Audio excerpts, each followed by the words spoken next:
Wonderful. And that, of course, was Mr. Ali Darwala. And at the moment with us, Mr. Bharat Singh. Bharat Singh साहब कांग्रेस के with the exactly opposite view. Bharat Singh साहब नमस्कार. नमस्कार नमस्कार sir.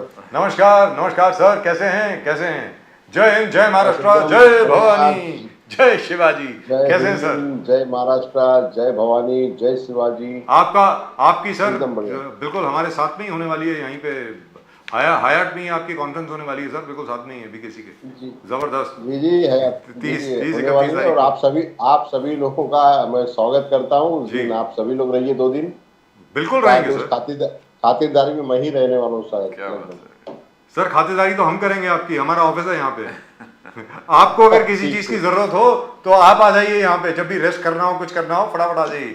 Sir ये बताएं, आप अपना नंबर और एड्रेस भेज दीजिएगा. आज के पर्सनली मिलूंगा एक दिन. बिल्कुल sir, certainly. Please the production team please send the address and the numbers to mister Bharat Singh immediately. Bharat Singh साहब, सो आपके मुताबिक यहाँ पर क्या डिस्कस होने वाला है सर, बताएं जरा. क्योंकि आपकी मीटिंग है 30 और 31 दोनों को है, तो माशाल्लाह क्या डिस्कस होने वाला है और आगे की रणनीति क्या रहेगी सर, जरा बताएं भरत सिंह साहब. देखिए, ऐसा है कि अभी ये तीसरी मीटिंग है जी. और तीसरी मीटिंग पे फिर से वापस हर विषय पे चर्चा होगी कि किस तरह से चुनाव में आगे जाया जाए, किस तरह से चुनाव लड़ा जाए, किस तरह से सीट बंटवारा किया जाए, कहाँ कैसे कैसे जो हमारी खामियां है उससे किस तरह से पूरा किया जाए. ये बहुत सारे चीज़ें हैं ऐसे. अभी वो तो बैठने के बाद सभी नेता जब बैठेंगे तो उस पर विचार होगा, मंथन होगा, और जो निकल के आएगा सामने आप लोगों को ब्रीफिंग दिया जाएगा, बताया जाएगा कि इस विषय पे चर्चा हुई है आज. Wonderful, absolutely wonderful. तो है एब्सोल्युटली वंडरफुल. अनियन प्राइसेस पे एकदम पीयूष गोयल जी का कहना है कि लैंडमार्क डील हुआ है किसानों के लिए. 2410 रुपीज पर क्विंटल सरकार की तरफ से किसानों को. बोले ऐसे कभी हुआ ही नहीं. इस प्रकार के प्राइसेस कभी किसान को मिले नहीं है. किसान सब खुश है. सरकार का कहना है किसान सब खुश है. उनका कहना है historical remuneration for the onion farmers. आगे जाके पीयूष गोयल कहता है कि टोमेटो प्राइसेस भी हमने काबू में लाया. 40 रुपया 40 रुपीज पर किलो हमने स्टेबलाइज कर दिया है. ये खुशखबरी है. किसान महाराष्ट्र के खासकर खुश होना चाहिए. भरत सिंह जी क्या खुश रहेंगे? बिकॉज पवार साहब बोल रहे थे कि मैं जब एग्रीकल्चर मिनिस्टर था 40% जो एक्सपोर्ट पे हाइक हुआ है ड्यूटी अनियंस पे, ये कभी मैंने होने नहीं दिया था, कभी हुआ नहीं था. बट आज पीयूष गोयल का जो डिक्लेयर किया टमाटर और अनियंस, क्या आपको नहीं लगता कि महाराष्ट्र को बहुत रिलीफ है, पूरे देश को रिलीफ है किसान? भरत सिंह जी देखिए, अभी पीयूष गोयल साहब ने क्या कहा अभी मैं तो सुना नहीं, लेकिन स्मृति ईरानी जी ने जो कहा वो मैंने सुना कि टमाटर के ऊपर जब एक पत्रकार ने उनसे पूछा कि टमाटर तो आप भी खाती होगी, तो उन्होंने कहा कि आप जेल गए थे मुझे पता है. तो जब टमाटर के जैसा तो लाल हो गई स्मृति ईरानी जी. और अगर कोई ये पूछता है कि भाई टमाटर क्या भाव है, तो भाजपा के लोग ये कहते हैं कि आप जेल गए थे या जेल जाएंगे. तो ठीक है, अब कह रहे हैं आप, तो मान लेता हूं कि ऑनियन पे और टमाटर पे बहुत सारा राहत देने वाली है सरकार. तो मुझे ये समझ में आता है नाम्बियार जी की चुनाव नजदीक आ गया लगता है. आगे समझ में आ रहा है, चुनाव नजदीक आ गया लगता है मुझे. शायद याद नहीं आ रहा है. कभी भी चुनाव आ सकता है. तो ये सब सस्ता होगा. भाजपा कुछ दिनों के बाद कहेगी पेट्रोल डीजल भी सस्ता कर दूंगा, अनाज भी सस्ता कर दूंगा, क्योंकि 3-4 महीने की तो बात है, फिर उसके बाद तो महंगा कर दूंगा. तो ये भाजपा की अपनी रणनीति है भाई. अब उनकी रणनीति उनको मुबारक हो. अब वो प्याज पे रुलाते भी हैं. अब या तो फिर जाके जो उनकी फाइनेंस मिनिस्टर है सीतारमन जी, उनसे अगर पूछा जाए तो वो कहती है कि मैं तो प्याज खाती नहीं हूँ. एक जो है उनकी लेडी मंत्री जो है वो कहती है प्याज खाती नहीं हूँ. एक मंत्री कहती है कि तुम जेल जाके आए हो टमाटर पे पूछने पे. तो आखिर हो क्या रहा है इस देश में? तो देश की जनता भी इसे देख रही है. अब उसको संभालने के लिए पीयूष गोयल को जवाबदारी दी गई कि ये दोनों मंत्रियों को आप संभालिए. कोई खाता नहीं है और कोई जेल भेज रहा है, तो जरा सा इसको कंट्रोल करिए. तो मुझे लगता है इसी आनंद फानंद में उन्होंने घोषणा कर दी कि मुझे लगता है कि क्या 2 लाख रुपया कुछ बोले कि 2 lakh ton sir 2 lakh ton 2 lakh ton, 2,410 रुपए पर क्विंटल प्याज। तो 2,400 रुपए प्रति कुंटल आज अगर 24 वो रुपए, देते हैं 24 रुपए। जी, तो आप एक चीज मुझे बताइए, जरा किसी किसान भाई का आप एक इंटरव्यू ले लीजिए एक दिन बिठा के, उससे पूछिए कि उसको 1 एकड़ में कितना उपज के लिए पैसे लगते हैं। डीजल पेट्रोल तो नहीं लगता है, लेकिन डीजल बाकी खाद वाद ये सब पकड़ के उसको कितना पैसे लगते हैं, और उसके बाद जब वो एपीएमसी मार्केट पहुंचता है तो जो हमारे तक आता है तो उस प्याज का भाव 34, 35, 40, 50 रुपए किलो मिलता है। और उस किसान को कितना मिलता है? उस किसान को शायद मुझे लगता है 8-10 रुपया मिलता है, लेकिन ये 8-10 उससे कम मिलता है जो सरकार ने बीच में तो 1-2 रुपया ऐसा हो गया, तो 2 रुपया तो छोड़िए, एक किसान को अपने घर से उसको तो चालान जो बना के दिया गया 400, 450 की 500 रुपया उसको अपने घर से भरना पड़ा। मतलब वो टेम्पो वम्पो खर्चा वर्चा सब काटने के बाद ये भी हुआ है। ये भी स्थिति आई है। तो अगर पीयूष गोयल ये समझते हैं कि महाराष्ट्र के किसान या देश के किसान जो प्याज की उत्पादन करते हैं, प्याज की बात सवाल नहीं है। देखिए इसमें हर जो आज किसान है वो सभी जो है वो त्रस्त है, चाहे वो अरहर का ले लीजिए, चाहे वो चावल का ले लीजिए, चाहे वो गेहूं का ले लीजिए, चाहे वो प्याज का ले लीजिए, चाहे टमाटर का ले लीजिए, तो हर जगह से जो है किसानों पे ही देश में मार पड़ती है। जबकि पूरे देश को अगर किसी ने संभाल के रखा है तो देश के किसानों ने संभाल के रखा है। और आज वही किसान बेचारे परेशान है। ये वही किसान की बात कर रहे हैं ना, पिछले साल जो 700 शहीद हुए थे किसान, 750 सर, 50 को क्यों भूल गए? 750 750 किसान शहीद हुए। क्या वो भूल गए? वो दिन भूल गए? तो कोई किसान भूलने वाला नहीं है। ठीक है, चुनाव आ गया है नजदीक, मुझे ऐसा तो प्रतीत हो रहा है। मतलब चुनाव नजदीक आ गया है, लेकिन इससे किसान खुश नहीं है सर, ये अभी बता दूं आपको मैं। Nobody is happy. मैं तो कहा ना किसान, मैंने तो कहा 24 रुपए में कोई खुश नहीं है। 24 रुपए 10 पैसे में क्या होगा सर? नहीं, कोई खुश नहीं है। आप अगर मैं आंकड़ा जो दिया कि प्रति एकड़ अगर आप पूरा उनका उपज निकाल लीजिए तो उनके उपज में और उनके जो सब्सिडी दी जाए, एमएसपी जो है 40 होनी चाहिए। एमएसपी जो है 40 के 42 होनी चाहिए, तो जाकर के 5 के 10 रुपए बचते हैं। हाँ, तब जाके इनको बचेगा। आज तो कुछ बच ही नहीं रहा है। ये पूरा कागजी आंकड़ा है। सरकार जो देती है वो कागजी आंकड़ा देती है, और उन आंकड़ों के जंजाल में हम टीवी पे बैठ के जो बात करते हैं। प्रदीप जी, एक चीज है जो आप बताना भूल गए शायद। भरत सिंह जी जरा ध्यान से सुनिए। नेफेड जो है वो 2 लाख टन 2,410 रुपए पे उठा रही है मार्केट से, लेकिन जो 40% एक्सपोर्ट ड्यूटी लगाई गई है वो विड्रॉ नहीं हुई है। 40% एक्सपोर्ट ड्यूटी अभी भी है। मैं यही तो एग्जैक्ट आपसे कह रहा हूं कि जो पीयूष गोयल बताना चाहते हैं देश के किसानों को टीवी पे आके, कि देश की जनता को ये लगे कि देखिए सरकार कितनी मेहरबान हो गई है प्याज के किसानों पे या टमाटर के जो उपज करते किसान। तो कहीं ना कहीं ये सारा खेल आंकड़ेबाजी का है, देश की जनता और किसानों को एक बेवकूफ बनाने का है। और किसान समझदार है, मैं समझता हूं। आप किसी भी किसान को, एक छोटे से किसान को अपने चैनल पे एक दिन बिठा लीजिए, उससे सारा पूछ लीजिए, वो आपको बता देगा कि मुझे जो है लगाने से लेके काटने तक और उसको मार्केट लाने तक मुझे कितना फायदा होता है। जी, भरत सिंह जी, बीजेपी का कहना है कि आपके पॉपुलर स्कीम से स्टेट बैंकरप्ट हो जाएगा, टोटल बैंकरप्ट हो जाएगा। उन्होंने कहा कि देखो, केसीआर ने सबको प्रॉमिस किया था 2 BHK दूंगा, वो स्कीम फेल हुआ। केसीआर उस स्कीम को फुलफिल नहीं कर पाए। आज मध्य प्रदेश में राहुल गांधी जी, कांग्रेस, इंडियन नेशनल कांग्रेस ने डिक्लेयर किया जो क्या करेंगे, एमपी में आप सत्ते में आएंगे तो गैस सिलेंडर 500 रुपया, महिला को 1500 हर महीना पेंशन, बिजली 100 यूनिट फ्री, किसान कर्ज माफ, ओल्ड पेंशन स्कीम। ये बीजेपी का कहना है ये सस्टेनेबल नहीं है। आप जो कर रहे हो गरीब कल्याण योजना, ये सस्टेनेबल नहीं है, स्टेट बैंकरप्सी में जाएंगे। अमित शाह ने आगे जाके कमलनाथ जी को बोले कि कमलनाथ करप्शन नाथ है, आप दूसरे पे आंचल लगा रहे हो 50% कमीशन, बोले करप्शन, कमलनाथ खुद करप्शन में उलझा हुआ।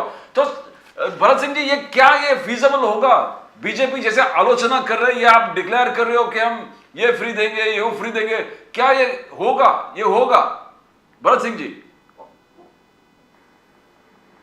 देखिए, जिस तरह से आपने कहा कि नामबियार जी की कांग्रेस पार्टी गरीब कल्याण योजना जो लाना चाहती है, देश को देना चाहती है, देश के लोगों को देना चाहती है, वो सफल नहीं होगा।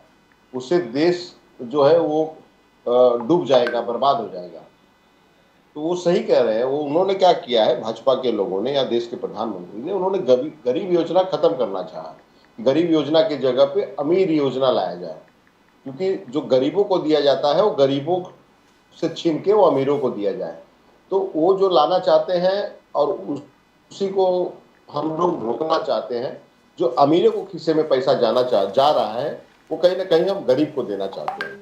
याद करिए, आपको पता होगा, आप वरिष्ठ पत्रकार भी हैं, 70 साल चिल्लाते हैं भाजपा वाले कि 70 साल तो देश में राज कांग्रेस ने किया, देश के किसानों को क्या दिया, या देश के नौजवानों को क्या दिया, या देश के जवानों को क्या दिया। तो मैं बताना चाहता हूं आपके चैनल के माध्यम से कि वही कांग्रेस पार्टी है कि जो गरीबों के लिए पिछले 70 सालों से लगातार सरकार में रही या नहीं रही, लेकिन काम करती रही, और देश के किसान खुशहाल थे। गरीबी तो ठीक है, गरीबी अपनी जगह पे है, सभी अमीर नहीं हो सकते हैं, लेकिन कम से कम आज वो सारे देश की जनता ये कह रही है कि लौटा दीजिए मुझे मेरे वो पुराने दिन, नहीं चाहिए आपके ये अच्छे दिन। तो ये देश की जनता का एक नारा बनते जा रहा है। तो यानी कि हम जो दे रहे हैं, चाहे वो छत्तीसगढ़ में, चाहे वो राजस्थान में, चाहे वो कर्नाटक में, और अब जो जितने भी राज्य आ रहे हैं, चुनाव जब होने वाले हैं, तो उसमें जो हम वादा कर रहे हैं वो वादा हम निभा रहे हैं। और आप बताइए मुझे कि कहां से जो है कर्नाटक जो है गरीबी रेखा के नीचे चला गया। आप बताइए मुझे राजस्थान कहाँ चला गया, छत्तीसगढ़ कहाँ चला गया, हिमाचल कहाँ चला गया। हमारे में करने की कुवत है, ताकत है, और हमारा जो है एक कहते हैं ना विजन है कि हम देश की जनता के लिए जी रहे हैं, देश की जनता के लिए मरेंगे भी, क्योंकि कांग्रेस का ये इतिहास रहा है। भाजपा नहीं समझ सकती है इस चीज को, जो कभी देश के लिए तो कुछ किए ही नहीं है। कहते हैं ना कि उंगली भी नहीं कटाया है, तो देश की जनता का दुख दर्द कहां से जानेंगे। लेकिन भरत सिंह जी जो आप बात कर रहे हैं, देखिए साहब, अगर आप दिल्ली और पंजाब का बजट अगर आप देखें, दिल्ली में भी ये स्कीम्स प्रॉमिस की गई थी आम आदमी पार्टी द्वारा, और उन्होंने पिछले 6 साल में सरप्लस बजट प्रेजेंट किया है। सरप्लस, डेफिसिट बजट नहीं है। पंजाब में भी जो एक बजट अभी तक आया वो सरप्लस बजट है भगवंत सिंह मान का। तो मतलब it is doable, it is possible. और आज भी छत्तीसगढ़ में बघेल साहब जो काम कर रहे हैं, जैसे बघेल साहब ने पिछले दिनों एक इंटरव्यू दिया था, मैं देख रहा था उनका, उन्होंने ये कहा था कि भाई मैं इंडस्ट्रियलिस्ट का कर्जा माफ नहीं कर रहा हूं, अगर किसी का कर्जा माफ मुझे करना है तो मैं किसानों का कर्जा माफ करूंगा। वो जो पैसा बचा हुआ है, वो जो पैसे की जो कलेक्शन हो रही है, वो मैं गरीबों में बांट रहा हूं, उसमें गलत क्या है? तो इट इज पॉसिबल, ऐसा नहीं है इट इज नॉट पॉसिबल जी। लेकिन राजीव जी, मैं यही तो आपसे कहा अभी कि हम जो है गरीब योजना, गरीब कल्याण योजना लाना चाहते हैं। ये जो चला रहे हैं पूरे देश में अमीर कल्याण योजना चलाना चाहते हैं। जो देश का पैसा, हमारे और आपका हक का पैसा है, उसे उठा के ये जो है 2-4 पूंजीपति जो इस देश में है, ये उनको देना चाहते हैं। तो ये संभव कैसे हो सकता है, बताइए मुझे। जब आप कह रहे हैं कि केजरीवाल जी ने दिल्ली और पंजाब को सरप्लस में लाया जी, सब कुछ देने के बाद, सब कुछ देने के बाद, सब कुछ देने के बाद हमारे छत्तीसगढ़ में हमारी सरकार भूपेश बघेल जी ने सब कुछ देने के बाद में भी सरप्लस है हमारे वहां पे। और उन्होंने सही कहा ना कि जो अमीरों को देना है, जो इंडस्ट्रियल को देना है, उनसे कुछ लेके हम देश की जनता को देना, जो गरीब तबके की जनता है, तो उसमें कोई घाटा नहीं होने वाला। देखिए, इसी गरीबी में जो भाजपा कहती है ना कि गरीब गरीब गरीब की बात करते हैं, इसी गरीबी में ही हमने पूरे देश में जो आज भाजपा बेच रही है, चाहे वो रेल हो, चाहे वो तेल हो, चाहे वो सड़क हो, चाहे वो बिजली हो, चाहे वो पानी हो, जो सब बेचना चाहती है, अमीरों को देना चाहती है, उसको तो कांग्रेस ने ही बनाया ना इस गरीबी स्थिति में जी। भाजपा ने तो नहीं बनाया ना, भाजपा तो उसको बेच ही रही है ना सब जगह से। अच्छा, दूसरी चीज एक और है भरत सिंह जी, बहुत इंपॉर्टेंट चीज है। मैं जानता हूं आपको 8 बजे जाना है, लेकिन फिर भी ये जरा बहुत ज्यादा इंपॉर्टेंट चीज है, इसको जरा ध्यान से सुनिए सर। हमारे मनीष तिवारी जी ने पार्लियामेंट के अंदर एक रिपोर्ट पेश की थी अभी नो कॉन्फिडेंस मोशन के दौरान। उनके भाषण के दौरान उन्होंने ये पूछा था कि जो एसपी साहब हैं लद्दाख के, उनकी रिपोर्ट है, उसको उन्होंने कोट किया and he laid it on the table of the house. उनके साहब मैं वेरीफाई कर रहा हूं, ये एसपी साहब की रिपोर्ट है और मैं इसको टेबल कर रहा हूं। उसमें उन्होंने ये कहा कि जो लाइन ऑफ एक्चुअल कंट्रोल है लद्दाख में, जहां पे डेमचौक है, डेप्सैंग हाइट्स हैं वहां पर, और गालवान वैली है, वहां पर 26 ऐसे पॉइंट्स हैं जहां पर आज भारत की सेना जो है वो पेट्रोलिंग नहीं कर सकती। इसके ऊपर कृपा करके सरकार जवाब दे। अभी तक सरकार उस पर चुप क्यों है सर, प्लीज। देखिए, आप पहले तो सवाल ही गलत पूछ रहे हैं। इस तरह से सवाल आप नहीं पूछ सकते हैं। पता है कि अगर उनको पता चल गया अगर कि मोदी जी को कि आपने ऐसा सवाल पूछ लिया, आपने ऐसा सवाल पूछ लिया, तो फिर वो आपको कुछ ना कुछ तो नोटिस वोटिस भिजवा सकते हैं भाई। सर वो पहले भी आ चुके हैं सर, 86 आ चुके हैं, 86 86 आ चुके। कोई टेंशन नहीं है, मैं अंदर बाहर होता रहता हूं, मुझे कोई प्रॉब्लम नहीं है सर। बात बोलिए ना सर। हम लोग क्रांतिकारी फैमिली से आते हैं। हमारी दादी हुजूर, हमारे दादा हुजूर, हमारे अब्बा जान, हमारे पिताजी जेल में आते जाते रहे, कोई टेंशन नहीं है। हाँ बोलिए ना सर। मैं बहुत बहुत आपका धन्यवाद देता हूँ आपके साहस के लिए, उसको सलाम है आपके जज्बे के लिए। देखिए, राहुल जी 2 दिन लद्दाख में थे और उन्होंने कहा, सारी मीडिया जब उनसे पूछ रही थी तो उन्होंने कहा कि मुझसे पूछिए मत, यहाँ के लोगों से पूछिए कि चीन घुसा हुआ है कि नहीं। जी, एकदम साफ क्लियर हो गया ना कि भाई राहुल जी तो नहीं आरोप लगाए, लेकिन मैं दो चैनलों पे बैठा तो उन्होंने टैग लाइन क्या दिया कि फिर से देश के नौजवानों के लिए राहुल जी का ये क्या तरीका है कि वो सवाल पूछते हैं। मतलब अगर आपने ये सवाल पूछा कि अगर वहां पेट्रोल नहीं हो रही है एलएसी पे, तो आप इसका जवाब अगर देते हैं तो आप देशद्रोही हैं। चीन नहीं घुसा है, क्यों? क्योंकि नरेंद्र मोदी जी ने संसद में कहा कि कोई घुसा नहीं है। अरे भाई, अगर नरेंद्र मोदी जी भगवान थोड़ी नहीं है, देश के प्रधानमंत्री हैं। विपक्ष का काम है उनसे सवाल करना। अगर हम तक अगर न्यूज आती है, हम तक अगर पता चलता है, राजू भाई जैसे पत्रकारों को पता चलता है, वो तो सवाल पूछेंगे ना। आप जेल में डाल दीजिए, चाहे जो करना है वो करिए, फांसी पे चढ़ा दीजिए, लेकिन हम सवाल पूछेंगे क्योंकि ये देश की अस्मिता से जुड़ा हुआ, ये देश की अस्मिता को कहीं ठेस न लगे। हमारे देश my question is different. My question is different, sir. My question is that Mr. Manish Tiwari has laid it on the floor of the House. Parliament में दिया सर उन्होंने, और उसका जवाब नहीं है। नहीं देंगे ना सर, नहीं देंगे। आप क्या उम्मीद करते हैं? मैं तो उम्मीद करता हूं। मैं उम्मीद करता आप उम्मीद कर सकते हैं, मैं भी उम्मीद करता हूं। हमारा काम है पूछने का, हम पूछते हैं, लेकिन उसके बाद में पता है आपको जवाब क्या मिलता है कि आपके घर पे ईडी भेजूं क्या? सवाल अगर कोई करता है तो ईडी भेजूं क्या? एक मंत्री उठ के बोलते हैं तुम्हारी औकात है क्या, तुम इस तरह से सवाल करेगा क्या? तुम्हारी एक सांसद को, एक पार्लियामेंट में एक सांसद को अगर इस तरह से कहा जाए, धमकाया जाए, ये कोई कहे ईडी भेज दूंगा, तो ये समझिए कि आपके सवालों का जवाब देने के लिए बैठे हैं ना। आप कैसे पूछ लिए? आपकी हिम्मत कैसे हुई पूछने की सवाल? आप नहीं पूछ सकते हैं। जो भी करना है, जो भी पूछना है, वो हम ही बताएंगे, हम ही अपने आप से पूछेंगे। वो सारे जितने मंत्री 303 सांसद बैठे हैं ना वहां पीछे, उनको कहते हैं कि पूछो पूछो, क्या पूछो कि मोदी जी आपने अच्छा काम कर दिया, मोदी जी आपने ये कर दिया, मोदी जी ने वो कर दिया, लेकिन विपक्ष सवाल नहीं कर सकता। लेकिन चाइना पर क्यों नहीं बोलते सर, ये तो बता दो, मिस्ट्री क्या है? पाकिस्तान पे हमेशा बोलते हैं, बांग्लादेश पे, श्रीलंका पे, हर चीज पे, चाइना पे क्यों नहीं? डरते हैं राजू भाई, डरते हैं।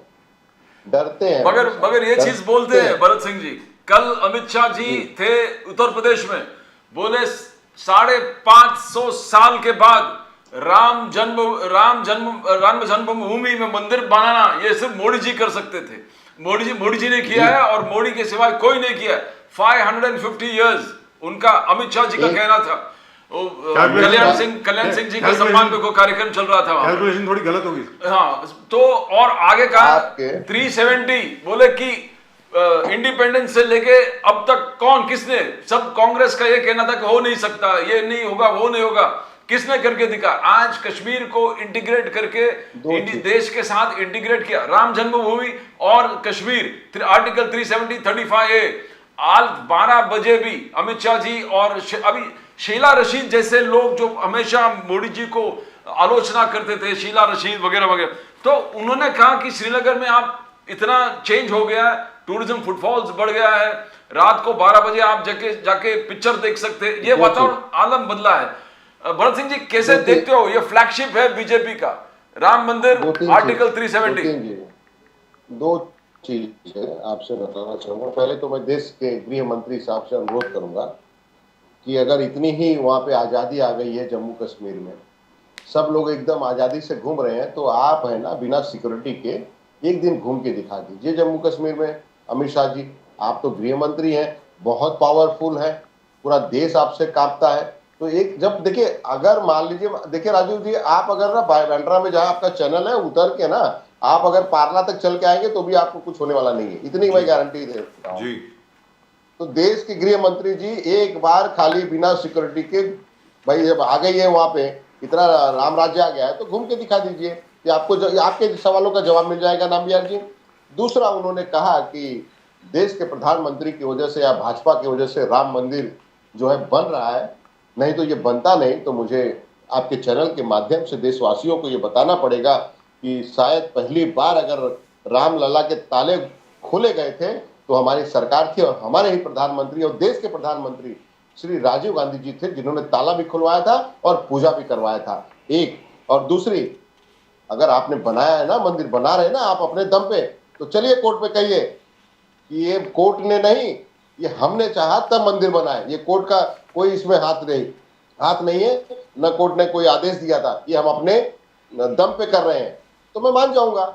ये देखिए, एक बहुत सालों से कोर्ट में केस चल रहा था, उस केस का जब फैसला आया तो चाहे हमारी सरकार होती तो भी हम राम मंदिर बनाते। अब उनकी सरकार है तो उनका कर्तव्य है राम मंदिर बनाने का, और देश की जनता चाहती है राम मंदिर, तो बना रहे हैं। तो लेकिन भरत सिंह जी, क्या राम मंदिर जो है, अयोध्या का राम मंदिर, क्या चुनावी मुद्दा होगा, लगता है आपको?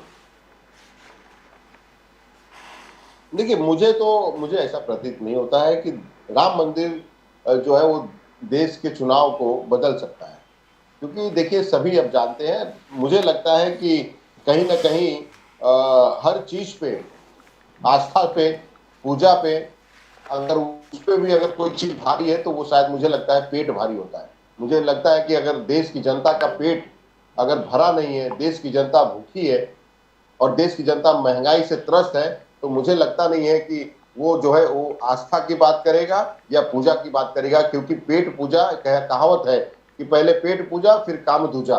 तो मुझे लगता है कि देश की जनता की स्थिति इस समय जो कर दी गई है ना, कि पूरा पेट ही खाली कर दिया गया है, तो कहीं ना कहीं देश की जनता ये समझती है कि इस पेट को 70 सालों से किसने भरा था।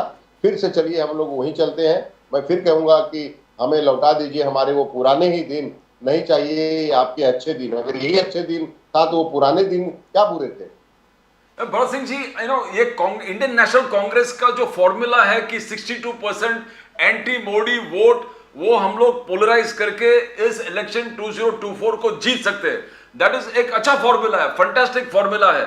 मगर बीजेपी का कहना है इस 62% में केसीआर भी आता है, वाईएसआर भी आता है, और बहुत सारे ऐसे, आम आदमी पार्टी का भी एक बहुत बड़ा प्रश्न लगा, और ये सब वो 62% में आता है। तो कैसे कांग्रेस, इंडियन नेशनल कांग्रेस ये कह सकता कि हम लोग 62% को रैली करके मोदी जी को बाहर कर देंगे 2024 में? और फिर वो जो रिपोर्ट कार्ड है मोदी जी का, digital revolution, 5th greatest economy, Ram Mandir, article 370, surgical strike, Balakot strike, triple talaq, तो ये और जन कल्याण कार्यक्रम जैसे 70 करोड़ लोगों को मुफ्त में राशन बांटना, हर घर नल से जल, शौचालय, हर घर में आवास, आयुष्मान, कैसे करोगे भरत सिंह जी? 62% का फॉर्मूला जबरदस्त है, ये पॉसिबल दिखा रहा है कि हो सकता है, बट मोदी जी का कहना है, जैसे पार्लियामेंट में छाती ठोकते हुए कहा, इतना मैंने काम किया हूं, क्या लोग आपके बात मानेंगे? भरत सिंह जी। नामबियार जी, देखिए, सारे सर्जिकल स्ट्राइक एक तरफ, इस बार भाजपा के ऊपर जो टीम इंडिया का सर्जिकल स्ट्राइक होने जा रहा है वो एक तरफ है। तो ये देखिएगा कि सारे सर्जिकल स्ट्राइकों पे एक ही सर्जिकल स्ट्राइक भारी पड़ेगा, और वो हयात होटल में जो है 31 और 1 तारीख को है, वो सर्जिकल स्ट्राइक से आपको पता चलेगा कि हमारी रणनीति क्या है आगे की। ये जितने भी जो है अपने काम गिना लेके हमने ये काम किया है, उज्ज्वला योजना, नल से जल, सब, अब वो जल ढूंढ रहे हैं लोग कि जल में नल तो है लेकिन जल नहीं है, जल है तो नल नहीं है, गैस है तो सिलेंडर है तो गैस नहीं है। इसी वजह से मैं कह रहा हूं कि हर व्यक्ति को अपना पेट जो है वो देखना पड़ रहा है, इस समय हमारे पेट की स्थिति क्या है। तो अगर ये भाजपा सोचती है कि नरेंद्र मोदी जी सोचते हैं कि हम जो इससे बच जाएंगे, तो नहीं बचेंगे। अब रही बात 62 परसेंट वोट की बात, आपने कहा कि बाकी बहुत लोगों का उन्होंने नाम गिनाया, केसीआर जैसे लोगों का नाम गिनाया कि ये नहीं आएंगे, ये तो अलग है, तो ये कैसे आएंगे। तो मैं समझता हूं कि जो भी नरेंद्र मोदी जी से डरेगा वो अलग रहेगा। अगर जो भी ईमानदार, मजबूत, उसे डर नहीं है जेल में जाने का, उसे डर नहीं है फांसी पे चढ़ने का, वो टीम इंडिया के साथ आएगा, वो टीम इंडिया के साथ रहेगा।